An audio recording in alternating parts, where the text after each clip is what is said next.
I'm Susan Appel with the Indie Learning Team, and today we're here with Erica Scott. And Erica and her kindergarten daughter, Amor, have collected over 700 books with Black characters in them to give away to Amor's community and the broader Indianapolis community. And we still have 50 books or more to give to you from us.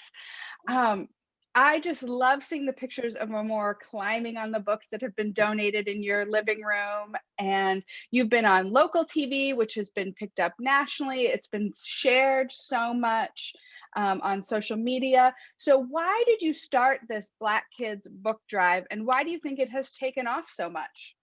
Thank you. So we started, I started it in December, late December, and I'm more being in kindergarten. For some reason this year, like since she started back in-person school, it has just become more like apparent, or she's been more aware that she's in a minority at school. I feel like more so than preschool and pre-K for some reason.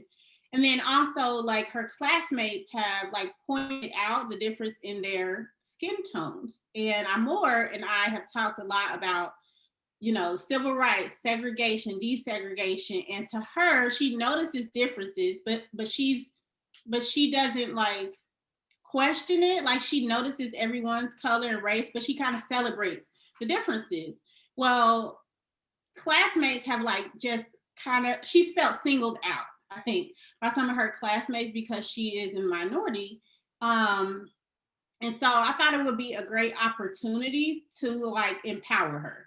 So my initial thinking was, let's give you some representation at your school, since the population or the enrollees, the students, you're not represented that much. Let's give you something that you can share with your classmates. We can educate them. You can feel empowered and represented. So that's why initially we started the book drive. She was on board. And so, why do you think it has gained so much traction? I think because it came from a Black family, and we were able to actually, we deal with it. So there's a lot of organizations that share the initiative about diversity, but I think hearing it from an actual Black parent, a single mom, and a daughter, I think that kind of drove it home about how much it is needed and necessary, coming from the horse's mouth, I guess you could say. Yeah, I agree. I mean, representation matters so much, and you and Amor have such you a message that's coming from your own personal experience. Right. Author and poet Jacqueline Woodson wrote, "When we meet characters in books, fall in love with them, cheer them on, we become more empathetic, more hopeful, more thoughtful about the bigger world." And then I read on Amor's Instagram page, she said, "Black books and toys aren't just for Black kids, they're for all kids." I think that kids of all races should see diversity in toys, books, movies, and experiences.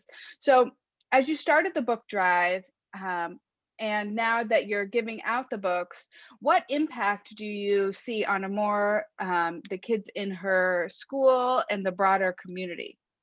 So we've luckily gotten several like thank you notes, thank you cards, encouraging messages, and just to see that she can feel like she can reach a broad audience. I think sometimes kids feel limited, and I never want her to feel like that. So I think the fact that we can reach people across the coast, maybe across the world, that has just shown how much of a need it is for something like this.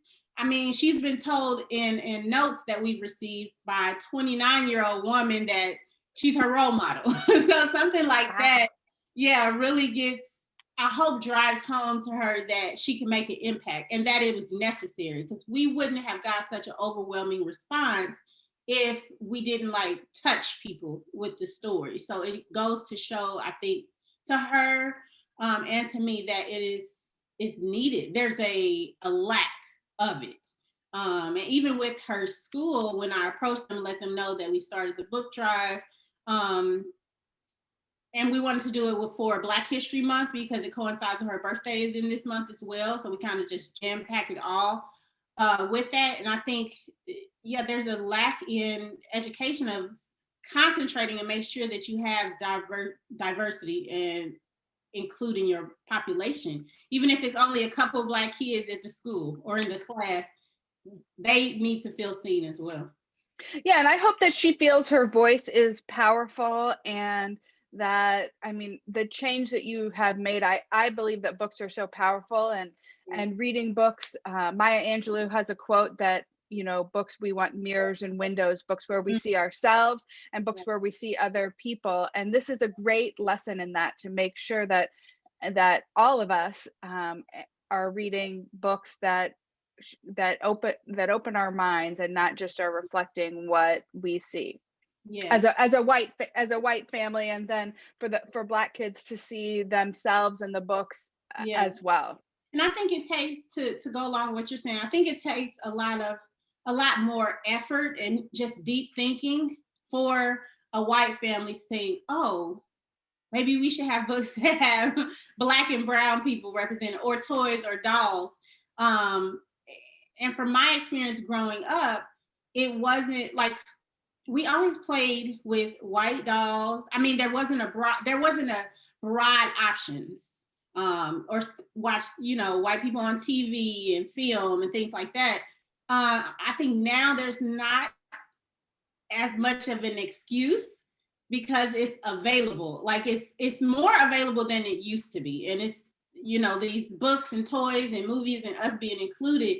There's more of an option. So I feel like if a white family or another race is not seeking these things out, is because they don't want to. Like we're here, and there's a lot of options for everyone. Yeah, I agree. Asking the question is, where are the Black and brown people in the Mhm. material that we're consuming? And I find for my own kids, we are very thoughtful about the books that we read, and making sure that they're have an equal representation. And then, it's amazing that the kids just assume that, and how much they learn. And I'll add on that I know you started it for around Black History Month, which is Amore's birthday, but I think we should be asking the question not just around Black History Month, but can we have this material included in every month, and in seamlessly, Yes. you know. So you have started this for, Amore and her community, but I have also seen now on social media that you've inspired other people for the um Black Kids Book Drive, hashtag Black Kids Book Drive. So, what advice would you give to us about how families can take the initiative to use their voice to change conversations that matter to them? Sure. I think it's all about taking the initiative.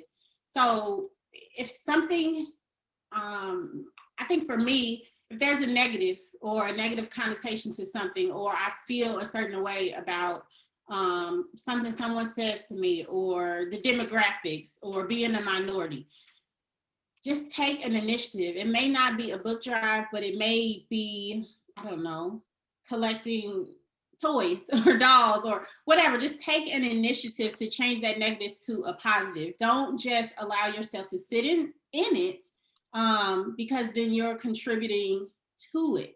I feel like we have to change the conversation.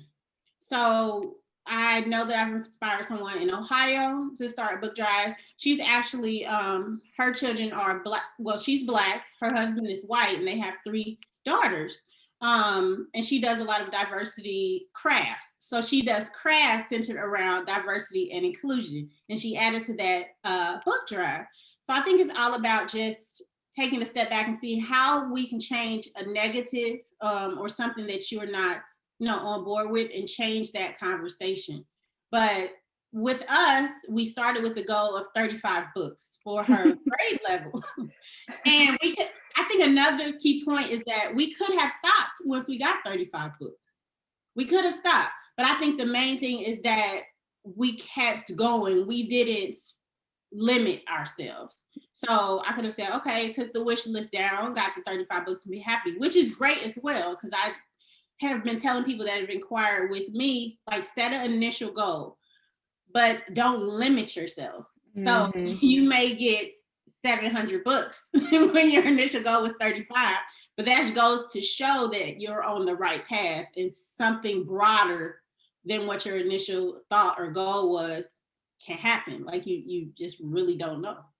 Yeah, well, I mean, I have learned from you so much about not limiting yourselves, not limiting our kids' voices, letting them use their voices. And I love what you said about taking a negative and turning it into a positive action. You know, the world needs more kindness, and I loved that move out of that, you know, take that anger or whatever feeling and turn it into a positive. You have certainly showed the possibility with that. And we cannot let you go. You've collected over 700 books without asking you for some book recommendations. If you have one that you and Amor love that we should make sure to check out. Sure. So I asked her this morning before school. And the one she said, which I'm not surprised, is Hair Love. It's a good one. Yeah, this is a beautiful book. We initially found it when they did the like short film on YouTube and fell in love with it. And I think this book came after the short film. I'm not sure, but it talks about a dad and his daughter and his journey, his hair journey through her hair, and the struggles with it, and black kinky coily hair. And she said she likes it because it talks about how you should love your hair, no matter the style. And so, yeah, we thoroughly enjoyed this book. I know it's also an audiobook with Beyonce's daughter that narrates it. So, oh, awesome. Yeah, Blue Ivy, she narrates it as well. But this is a great book. Look it up on YouTube. There's a short film that it's beautiful. It even has a broader message that involves the mom. But yeah, we love this book. And I think this is the one that we've gotten the most donations of. And correct me if I'm wrong, you donated a big number of those to fathers and daughters. Yes, so I was like, I want these specifically to make an impact and to reach daddies and daughters. So there's an organization here that is having a daddy-daughter dance at the end of the month. So I was like, oh, this would be perfect. So we donated 50 of these to attendees of that event. So I hope they love it. Well, that is amazing. And it just shows how you have taken your impact and your voice and, you know, used it in such a big way. And we're so proud to support you. And we will put in a link to if people want to donate to your book drive. And we are excited to support you. And we have gotten a more gift certificate to Kids Inc. for books for a year, so she can make sure to keep her books going. And we're just really excited and inspired by you. Yes, thank you for reaching out. We appreciate you. We love your mission. I love your mission.